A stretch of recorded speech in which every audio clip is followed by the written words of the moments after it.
बिस्मिल्लाहिर्रहमानिर्रहीम। वॉर्शल algorithm path matrix की continuity है। पाथ मैट्रिक्स हमने जब बनाया था तो ये डिस्कस किया था कि पाथ मैट्रिक्स बना के हम ये फाइंड आउट कर सकते हैं कि कोई ग्राफ स्ट्रांगली कनेक्टेड है या वीकली कनेक्टेड है। पाथ मैट्रिक्स क्योंकि एडजेंसी मैट्रिक्स की मल्टीप्लिकेशन से फाइनली बनता था, वो एक टाइम कंज्यूमिंग प्रोसीजर है, उसमें कैलकुलेशन भी ज़्यादा इन्वॉल्व है। तो एक सिंपलेस्ट मेथड जिससे हम ये फाइंड आउट कर सकते हैं कोई ग्राफ वीकली कनेक्टेड है या स्ट्रांगली कनेक्टेड है, that method is called Warshall algorithm. So transitive closure का क्या मतलब है? Alternatively all path in a directed graph, यानी हमने जिस तरह हमने पाथ मैट्रिक्स में कैलकुलेट किया था कि जितने मैक्सिमम पाथ हम एक नोड से दूसरी नोड पे कैलकुलेट कर सकते हैं एडजेंसी मैट्रिक्स से, वही हम वॉर्शल एल्गोरिथम से करेंगे। सो ट्रांजिटिव क्लोजर या पाथ को फाइंड आउट करना, this is the same thing. So example हम यहाँ पे दोबारा एक रिवाइज कर लेते हैं। ये ग्राफ है, ये again this is a directed graph. इसमें 4 नोड्स हैं। नोड्स के नंबर के हिसाब से हम इसको यहाँ पे रेफरेंस करेंगे 1 2 3 एंड 4। ये जो ओरिजिनल ग्राफ है इसमें हमें, अगर हम इसको रिप्रेजेंट करें जिस तरह हमने उधर पाथ मैट्रिक्स में किया था, हम यहाँ पे भी अगर इसका एडजेंसी मैट्रिक्स बनाएं और हम डायरेक्ट एजेस को शो करें। डायरेक्ट एजेस का क्या मतलब बताया था वहाँ पे पिछले पाथ मैट्रिक्स के लेक्चर में, कि डायरेक्ट एज का मतलब ये है कि अगर मैंने कहना है कि 1 से 3 नोड पे कोई एज है, तो डायरेक्ट एज का मतलब ये है कि डायरेक्ट 1 से 3 होगा, इसमें कोई और नोड दरमियान में पाथ में इंक्लूड नहीं होगी। तो यहाँ हम जिस तरह हमने पाथ मैट्रिक्स में एडजेंसी मैट्रिक्स से किसी ग्राफ को रिप्रेजेंट किया था, यहाँ हम इस ग्राफ को एडजेंसी मैट्रिक्स से रिप्रेजेंट करते हैं। और यहाँ पे नोड्स के नंबर नहीं लिखे हुए, मगर ये जो पहली रो है ये नोड नंबर 1 की है, ये 2 की है, ये 3rd रो है और ये 4th। So this is 1 2 3 4। Node number 1 की रो है, नोड नंबर 2 की रो है, नोड नंबर 3 की नोड है और रो है, और नोड नंबर 4 की रो है। Similarly first column is node number 1, second column is node number 2 and that's how 3 and 4। तो इसका मतलब ये है कि जो पहली रो है वो हमें ये बता रही है कि 1 से 1 पे डायरेक्ट कोई एज नहीं है, 1 से 2 पे भी कोई एज नहीं है, 1 से 3 पे डायरेक्ट एज है, तो हमने 1 लिखा है। यहाँ में नज़र भी आ रहा है कि 1 से 3 पे डायरेक्ट एज है। अब हम देखते हैं कि ये 2 है, तो 2 से 1 पे डायरेक्ट एज है, हमने 1 लिखा है, तो यहाँ में नज़र आ रहा है कि 2 से 1 पे डायरेक्ट एज है। और इस तरह हम ये सारा पूरा मैट्रिक्स जो है वो कंप्लीट करेंगे। जब हम वॉर्शल एल्गोरिथम अप्लाई कर लेंगे तो जो हमें रिजल्ट मिलेगा, that result is called the transitive closure. तो उसका ग्राफ ये बना हुआ है। ये जो डैश लाइन लगी हुई है, ये नहीं है कि हमने इस ग्राफ को कोई चेंज कर दिया है, बल्कि ये डैश लाइन जो है ये वॉर्शल एल्गोरिथम से हमारे पास आएंगी।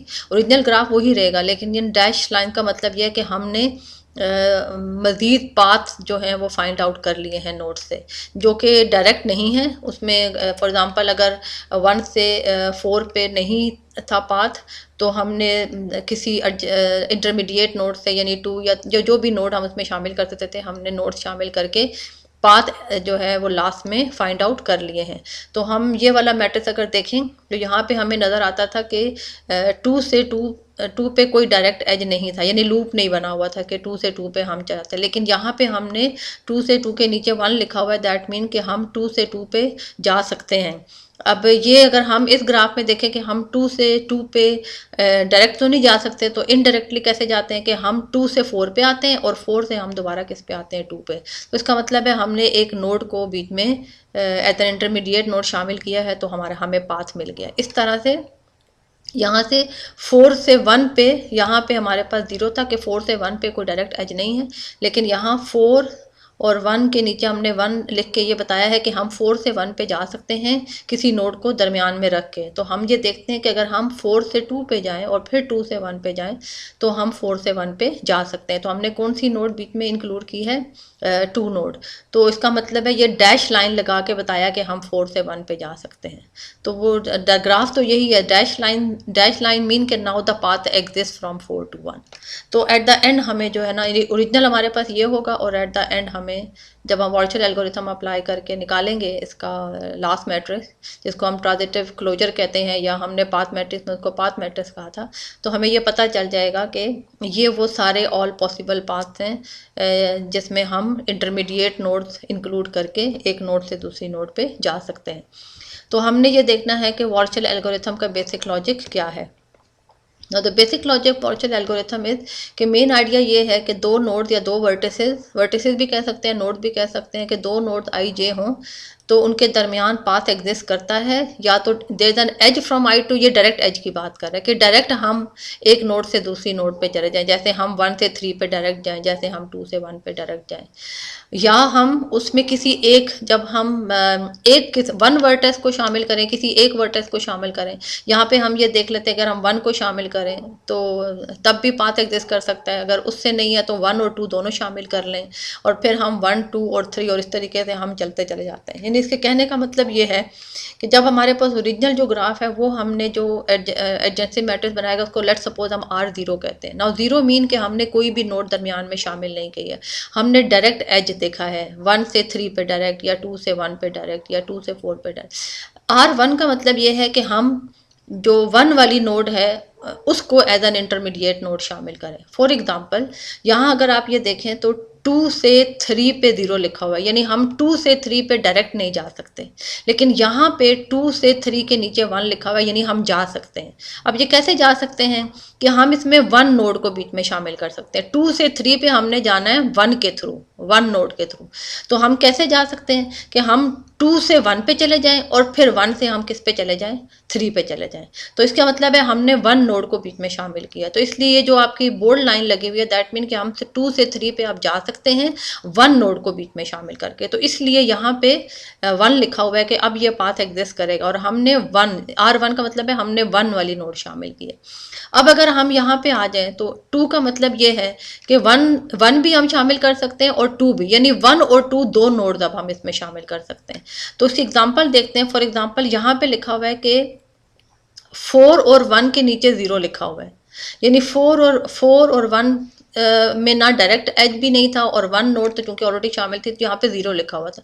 लेकिन यहाँ पे 1 का मतलब यह कि हम 4 से 1 पे जा सकते हैं, हम 2 नोड को बीच में, 1 भी हमें अवेलेबल है, पिछले में 1 अवेलेबल हो गई थी, अब हमारे पास 2 भी अवेलेबल होगी। जैसे लिखा था ना कि vertex 1 and then vertex 1 and 2। तो अब अगर हम 2 नोड को बीच में शामिल कर लें तो हम 4 से 1 पे जा सकते हैं। कैसे कि हम 4 से 2 पे जाएं, 2 नोड को हमने शामिल कर लिया, और फिर हम 2 से अब कहाँ पे चले गए, 1 पे चले गए। तो ये बोर्ड लाइन यहाँ से लिख के ये बताई हुई है कि हम 4 से 1 पे जा सकते हैं 2 नोड को शामिल करके। सिमिलरली ये एक 4 से 3 के नीचे यहाँ 0 था कि हम 1 नोड को बीच में शामिल करके, यानी हम 4 से 3 पे नहीं जा सकते थे 1 नोड को शामिल करके, लेकिन अगर हम अब 2 नोड को शामिल करें तो हम 4 से 3 पे जा सकते हैं। कैसे कि हम 4 से 2 पे जाएंगे और 2 से फिर हम 1 पे जाएंगे, और 1 से फिर हम कहाँ पे जाएंगे, 3 पे जाएंगे। तो हमने 4 से 3 पे हम चले गए, हमारे पास नोड 1 पिछले में अवेलेबल हो गई थी और 2 हमारे पास यहाँ पे अवेलेबल हो गई है। तो हम 1 और 2 हमने यहाँ पे दोनों यूज़ किए, तो हमने यहाँ पे 1 लगाया 4 से 3 के लिए। अब अगर हम R3 में आ जाए दैट मीन आपके पास 1, 2 पहले से अवेलेबल है, अब आप 3 नोड भी यूज़ कर सकते हैं, और जो आपका पाथ मिसिंग हो उसको आप फिल कर सकते हैं। तो फिलहाल हम यहाँ पे देखते हैं कि कोई इसमें चेंज नहीं आई, यानी कोई ऐसा पाथ नहीं बन सकता था जिसमें 1, 2 के साथ हम 3 शामिल कर दें तो वो बन जाता।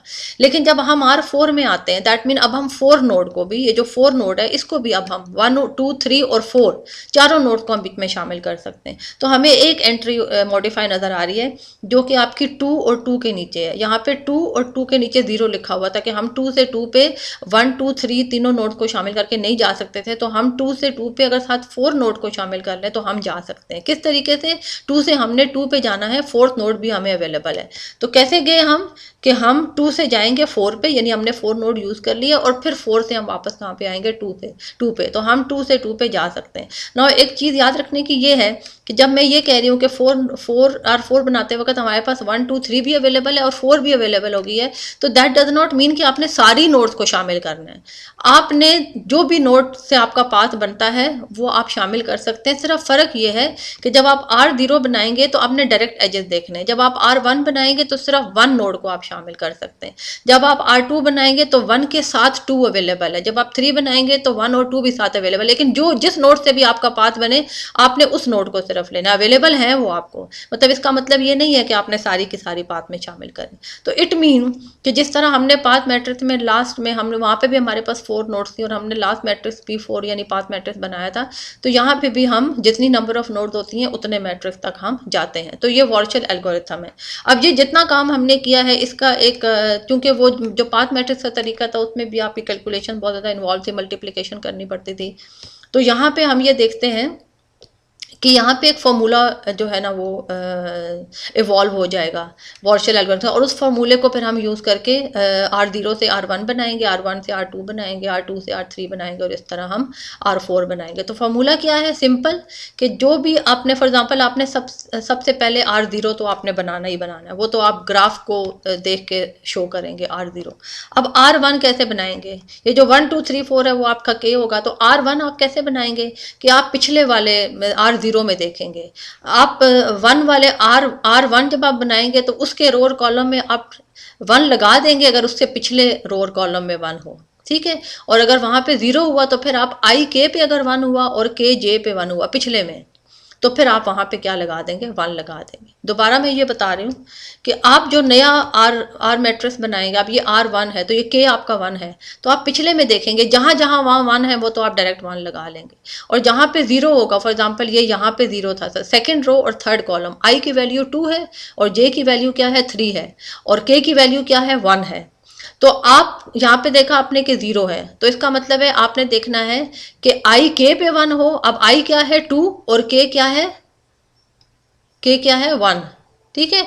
तो आपने IK पे देखना है कि 1 हो और आपने देखना है कि KJ पे 1 हो, तो फिर आप यहाँ पे क्या लगा देते हैं, 1 लगा देते हैं, ठीक है। इसी तरीके से अगर आप यहाँ पे चले जाएं तो कि जो भी आप नया मैट्रिक्स बनाएंगे, यहाँ पे K की वैल्यू 2 है और यहाँ पे K की वैल्यू 1 है, तो जो भी आप नया मैट्रिक्स बनाएंगे, यहाँ क्या लिखा हुआ है कि जो भी आप नया मैट्रिक्स बनाएंगे वो K होगा, और आप पिछले में देखेंगे अगर वहाँ पे एंट्री जो है वो 1 है, I K पे 1 है, अगर तो 1 है तो डायरेक्ट 1 लिख लेंगे, और अगर वहाँ पे 1 नहीं है 0 है तो फिर आपने देखना है कि I K पे 1 हो और K J पे 1 हो, दोनों पे अगर 1 हो, दरमियान में एंड लिखा हुआ है, तो फिर आप क्या करते हैं, आप फिर उस एंट्री में 1 जो है वो लगा देते हैं। इस तरह से आप मैट्रिक्स बनाते जाते हैं।